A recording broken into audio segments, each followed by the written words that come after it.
Hi friends, ಇವತ್ತು ನಾನು ಪೂರಿ, ಚಪಾತಿ, ಪರೋಟ, ದೋಸೆ ಹೀಗೆ ಎಲ್ಲದಕ್ಕೂ ಬೆಸ್ಟ್ ಕಾಂಬಿನೇಷನ್ ಆಗಿರುವ ವೆಜ್ ಕೂರ್ಮಾ ಅಥವಾ ಮಿಶ್ರ ತರಕಾರಿಗಳ ಕೂರ್ಮಾ ಮಾಡ್ತಾ ಇದ್ದೇನೆ.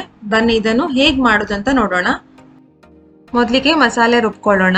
ಮಸಾಲೆಗೆ ನಾನು ಮಿಕ್ಸಿಯಲ್ಲಿ 1 ಕಪ್ ಅಷ್ಟು ತೆಂಗಿನ ತುರಿ, 1 ದೊಡ್ಡ ಈರುಳ್ಳಿ, ಇದು ಅರ್ಧ ಕಪ್ ಅಷ್ಟಿದೆ, 5 ರಿಂದ 6 ಬ್ಯಾಡಗಿ ಮೆಣಸು, ಸುಮಾರು 10 ರಿಂದ 12 ಎಸಳು ಬೆಳ್ಳುಳ್ಳಿ, ಸಣ್ಣ ತುಂಡು ಶುಂಠಿ, ಕೊತ್ತಂಬರಿ 2 ಟೀ ಸ್ಪೂನ್, ಜೀರಿಗೆ ಅರ್ಧ ಟೀ ಸ್ಪೂನ್, 1 ಟೀ ಸ್ಪೂನ್ ಸೋಂಪು, ಸಣ್ಣ ತುಂಡು ಚಕ್ಕೆ, 3 ಲವಂಗ ಹಾಗೆ ಸಣ್ಣ ತುಂಡಷ್ಟು ಚಕ್ರ ಮೊಗ್ಗು ಇಲ್ಲಿ ಹಾಕೊಂಡಿದ್ದೇನೆ. ಸ್ವಲ್ಪ ಗೋಡಂಬಿ, ಇದು ಭಾಗ ಆಗಿರೋ ಗೋಡಂಬಿ, ನೀವು ಇಡೀ ಹಾಕೊಳ್ಳೋದಾದ್ರೆ ಒಂದು 6 ರಿಂದ 7 ಹಾಕೊಂಡ್ರೆ ಸಾಕಾಗುತ್ತೆ. 1 ಟೇಬಲ್ ಸ್ಪೂನ್ ಹುರಿಗಡ್ಲೆ, ಇದನ್ನು ಇದ್ರೆ ಮಾತ್ರ ಹಾಕಿ ಅಥವಾ ಸ್ಕಿಪ್ ಮಾಡ್ಬೋದು. 10 ರಿಂದ 12 ಕಾಳು ಮೆಣಸು ಹಾಕೊಂಡಿದ್ದೇನೆ. ಮತ್ತೆ ನೀರು ಹಾಕಿ ಇದನ್ನು ನುಣ್ಣಗೆ ರುಬ್ಕೊಳ್ಬೇಕು. ಎಷ್ಟಾಗುತ್ತೋ ಅಷ್ಟು ನುಣ್ಣಗೆ ರುಬ್ಕೊಳ್ಳಿ. ಈಗ ಕುಕ್ಕರ್ನಲ್ಲಿ ಸ್ವಲ್ಪ ಎಣ್ಣೆ ಹಾಕೊಳ್ಬೇಕು. ಎಣ್ಣೆ ಜೊತೆಗೆ ಸ್ವಲ್ಪ ತುಪ್ಪ ಬೇಕಿದ್ರೂ ಹಾಕ್ಬೋದು. ಎಣ್ಣೆ ಬಿಸಿಯಾದ ನಂತರ ಸಣ್ಣ ಸಣ್ಣದಾಗಿ ಹೆಚ್ಚಿದ 1 ಈರುಳ್ಳಿಯನ್ನು ಹಾಕಿ ಚೆನ್ನಾಗಿ ಫ್ರೈ ಮಾಡಬೇಕು.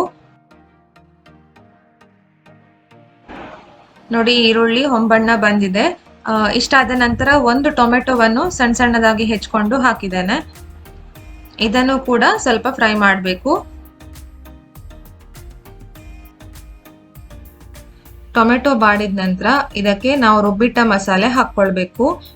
ಮಿಕ್ಸಿ ಜಾರ್ಗೆ ಒಂದು ಸ್ವಲ್ಪ ನೀರು ಹಾಕಿದ್ದೇನೆ, ಜಾಸ್ತಿ ನೀರು ಹಾಕಬೇಡಿ. ನಾವು ಮಸಾಲೆ ರುಬ್ಬುವಾಗ ಎಲ್ಲ ಸಾಮಗ್ರಿಗಳನ್ನು ಹಸಿಯಾಗಿಯೇ ಹಾಕಿರೋದ್ರಿಂದ ಈಗ ಇದನ್ನು ಎಣ್ಣೆಯಲ್ಲಿ ಚೆನ್ನಾಗಿ ಹುರಿಬೇಕಾಗತ್ತೆ. ಸ್ವಲ್ಪ ಅರಿಶಿನ ಹಾಕ್ತಾ ಇದ್ದೇನೆ. ಹುರಿಯುವಾಗ ಮಸಾಲೆ ನೋಡಿ ಸ್ವಲ್ಪ ಹಾರತ್ತೆ ಈ ರೀತಿ, ಹಾಗಾಗಿ ಕುಕ್ಕರ್ನ ಮುಚ್ಚಳ ಮುಚ್ಚಿ ಗ್ಯಾಸ್ ಅನ್ನು ಸಣ್ಣ ಉರಿಯಲ್ಲಿಟ್ಟು ಮಧ್ಯ ಮಧ್ಯದಲ್ಲಿ ಕೈಯಾಡಿಸ್ತಾ ಹುರಿಬೇಕು.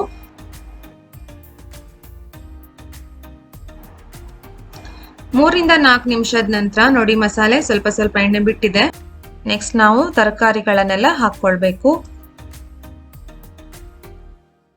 ನಾನು ಇಲ್ಲಿ 1 ಕ್ಯಾರೆಟ್, 1 ಮೀಡಿಯಂ ಸೈಜ್ ಆಲೂಗಡ್ಡೆ, 7 ರಿಂದ 8 ಬೀನ್ಸ್ ಅನ್ನು ಈ ರೀತಿ ಸಣ್ಣ ಸಣ್ಣದಾಗಿ ಹೆಚ್ಚಿಕೊಂಡು ತಗೊಂಡಿದ್ದೇನೆ.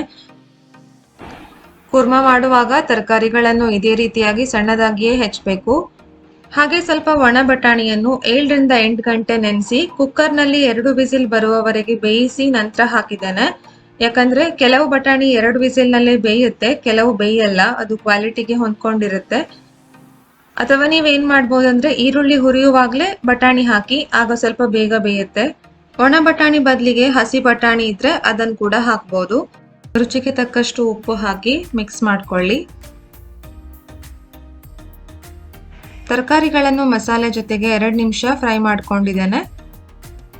ಈಗ ಇದಕ್ಕೆ ನೀರು ಹಾಕಬೇಕು. ನಾನು ಬಟಾಣಿ ಬೇಯಿಸಿದ ನೀರನ್ನೇ ಹಾಕಿದ್ದೇನೆ. ಇದರ ಹದ ಸ್ವಲ್ಪ ತೆಳುವಾಗಿ ಇರಲಿ, ಯಾಕಂದ್ರೆ ಬೆಂದ ನಂತರ ಸ್ವಲ್ಪ ಗಟ್ಟಿ ಆಗುತ್ತೆ. ನಾನು ಸುಮಾರು 1 ಕಪ್ ಅಷ್ಟು ನೀರು ಹಾಕಿದ್ದೇನೆ. ಉಪ್ಪು ಸರಿಯಾಗಿದೆಯಾ ಅಂತ ಒಮ್ಮೆ ಚೆಕ್ ಮಾಡಿ ನಂತರ ಕುಕ್ಕರ್ನ ಮುಚ್ಚಳ ಮುಚ್ಚಿ ಮೀಡಿಯಂ ಟು ಹೈ ಫ್ಲೇಮ್ನಲ್ಲಿ 2 ವಿಸಿಲ್ ಬರಿಸಬೇಕು. 2 ವಿಸಿಲ್ ಬಂದು ಪ್ರೆಷರ್ ಹೋದ ನಂತರ ಓಪನ್ ಮಾಡ್ತಾ ಇದ್ದೇನೆ. ನೋಡಿ, ಕೂರ್ಮಾ ಚೆನ್ನಾಗಿ ಎಣ್ಣೆ ಬಿಟ್ಟಿದೆ, ತರಕಾರಿ ಕೂಡ ಬೆಂದಿದೆ. ಇದರ ಹದ ಸರಿ ಇದೆ. ಒಂದ್ ವೇಳೆ ಗಟ್ಟಿ ಆದ್ರೆ ಸ್ವಲ್ಪ ನೀರನ್ನು ಬಿಸಿ ಮಾಡಿ ಹಾಕಿ. ಅಂದ್ರೆ ತುಂಬಾ ತೆಳು ಮಾಡ್ಕೊಳ್ಬೇಡಿ, ಸ್ವಲ್ಪ ಗಟ್ಟಿಯಾಗಿದ್ರೇನೆ ಕೂರ್ಮಾ ಚೆನ್ನಾಗಾಗೋದು. ಕೊನೆಯದಾಗಿ ಸ್ವಲ್ಪ ಕೊತ್ತಂಬರಿ ಸೊಪ್ಪು ಹಾಕೊಳ್ಬೇಕು. ಮತ್ತೆ ಸ್ವಲ್ಪ ಕಸೂರಿ ಮೇಥಿಯನ್ನು ಡ್ರೈ ರೋಸ್ಟ್ ಮಾಡಿ ಕೈಯಲ್ಲೇ ಸ್ವಲ್ಪ ಪುಡಿ ಮಾಡಿಕೊಂಡು ಹಾಕೊಳ್ತಾ ಇದ್ದೇನೆ. ಇದನ್ನು ಹುರಿದು ಹಾಕೋದ್ರಿಂದ ಫ್ಲೇವರ್ ತುಂಬಾ ಚೆನ್ನಾಗಿರುತ್ತೆ. ಇದು ಆಪ್ಷನಲ್, ಇದ್ರೆ ಮಾತ್ರ ಹಾಕಿ. ಇದನ್ನು ನೀವು ಬಿಸಿ ಬಿಸಿ ಚಪಾತಿ ಅಥವಾ ಪೂರಿ ಜೊತೆಗೆ ಸರ್ವ್ ಮಾಡ್ಬೋದು, ಅಥವಾ ಗೀ ರೈಸ್ ಜೊತೆಗೂ ತುಂಬಾ ಚೆನ್ನಾಗಿರುತ್ತೆ. ನೀವು ಒಮ್ಮೆ ಇದನ್ನು ಮಾಡಿ ನೋಡಿ. ಈ ವಿಡಿಯೋ ಇಷ್ಟ ಆದ್ರೆ ಲೈಕ್, ಶೇರ್ ಹಾಗೆ ಈ ಚಾನೆಲ್ ಅನ್ನು ಸಬ್ಸ್ಕ್ರೈಬ್ ಮಾಡಿ. Thank you.